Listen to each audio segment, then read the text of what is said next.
The Chinese emulation market is definitely oversaturated. There's really no denying that.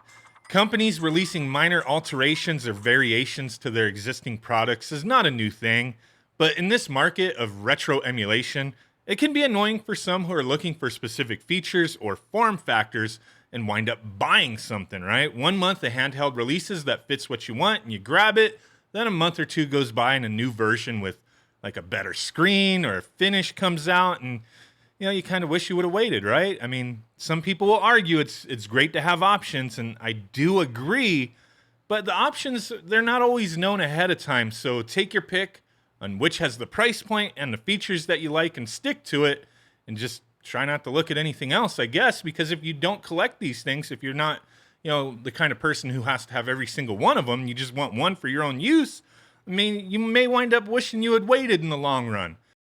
Just the way it is. I mean, you can argue that's how it is with a lot of products out there, but these things do come out like quite often with these variations, not too long of a wait before a new one comes out. Now, I do think when it comes to great build quality with these kind of devices, Anbernic, they've been a few steps beyond most other handheld makers in this category and price point anyway.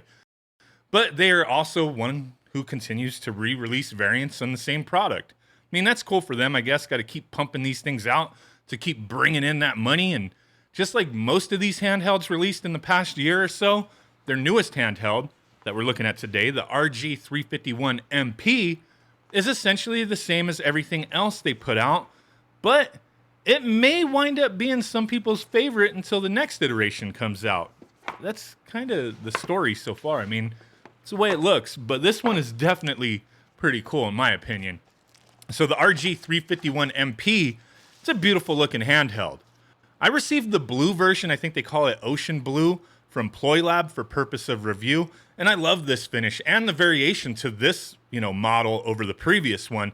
There are a couple other colors as well, I think like a mint green and then a black one. Take a look if you're interested, but if you've followed along with this kind of stuff, it may be a hard one to jump on, knowing that most likely right around the corner, a new, more powerful version will be coming.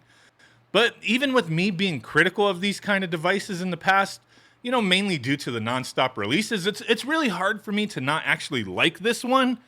It's by far my favorite release from Anbernic, but you have to have your expectations in check, like usual, I think. The version I received came with a 128 gigabyte micro SD card for games, and then a 16 gigabyte card for the operating system. So onto specs. We have an RK3326 quad-core CPU at 1.5 gigahertz. We have 1 gigabyte of RAM, a 3500 milliamp hour battery, which is said to give you about 8 hours of playtime. You also have Wi-Fi, but you have to use the included dongle if you want to use that for like transferring games or whatever. And then we have a 3.5 inch 640 by 480 IPS display. And the body of the device, it's made of aluminum. Looks really nice, feels great. If it's cold, the system's gonna feel cold. It's just a nice looking and feeling device. Now, a lot of what I just said here may sound familiar, the specs are the same as all the other revisions that have recently come out, except now, for this form factor, the horizontal form factor, we have that 4:3 aspect ratio screen.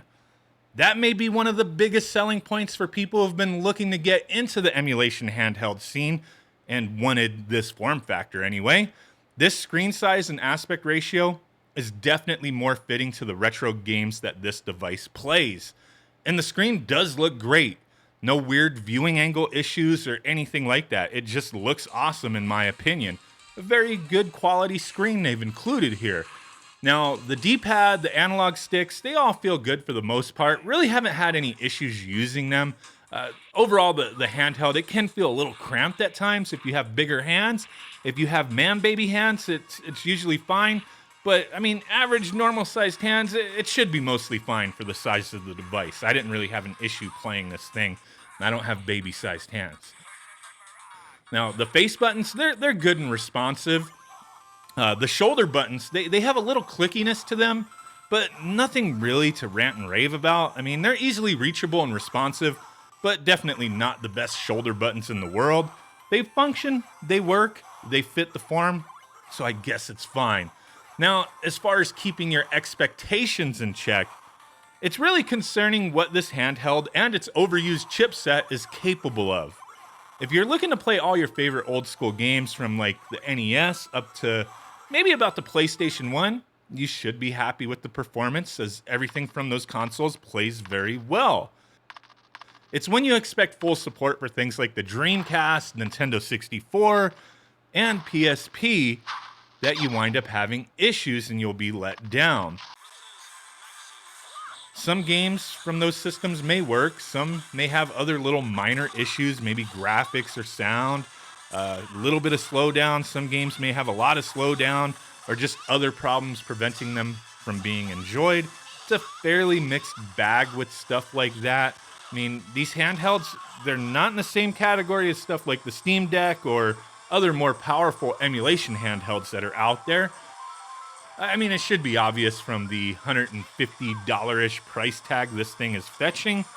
If you were waiting on one device with this chipset to have the features that I've mentioned, namely being a high-quality feel and the shell's great that it comes in, the aluminum shell, with a 4:3 aspect ratio screen, then this one may be for you. I mean, I likes it. I think it's a cool little device. Just this market is really oversaturated. But Anbernic, for one, in this category, I think they're top in class as far as these devices go, with the build quality and everything else going on with it. I mean, the chipset is aging, but I guess it's just really cheap for them to keep using the same chipset and, you know, making that money out there. As long as you understand everything that's involved and this thing fits the bill for what you're looking for, I could recommend it. Otherwise, if you're a person who's like, you know what, I know something more powerful is going to come out and I just want one thing and I want it to support all this other stuff, then yeah, maybe wait. I mean, it's up to you. It's your money. Do with it as you please. I think it's a cool little device. Anbernic does some decent stuff here. Appreciate you guys watching. And with that said, I will catch you on the next one.